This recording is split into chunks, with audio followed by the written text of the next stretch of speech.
თითოეულობის გამო ინტენსიური სამუშაოები მიმდინარეობს ფოთის მუნიციპალიტეტშიც. დილიდან იწმინდება გზები, ტროტუარები და იყრება ტექნიკური მარილი.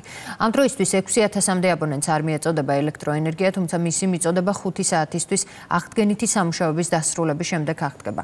მოსალოდნელი უამინდობის გამო მომდევნო 2 დღე ფოთის საბავშვო ბაღებში სააღმზრდელო პროცესი დროებით შეჩერდება. საგანგებო რეჟიმში განაგრძობს მუშაობას მუნიციპალური სამსახურები. ფოთში უჩვეულო თითოეულობა გვაქვს, ამას გარკვეული პრობლემები შექმნა, თუმცა მერიის სამსახურები ინტენსიურად მუშაობენ გზების, ტროტუარების გასაწმენდად, ასევე აქციული ხეებისგან გზის სავალი ნაწილის გასაწმენდად. სამწუხაროდ იყო რამოდენიმე შემთხვევა ავტომობილის მიერ განათების ბოძების დაზიანების, ასევე მინდა მოუწოდო მოსახლეობას, რომ მიუხედავად იმისა, მესმის ყველას უხარია ეს უჩვეულო მოვლენა ქალაქისთვის, თუმცა ფრთხილად გადავადგილდეთ ქუჩებში. ასევე დაზიანებული არის მაღალი ძაბვის გადამცემი კაბელი მალთაყვის უბანში, ელექტროენერგია საღამოს 5 საათისთვის იქნება აღდგენილი.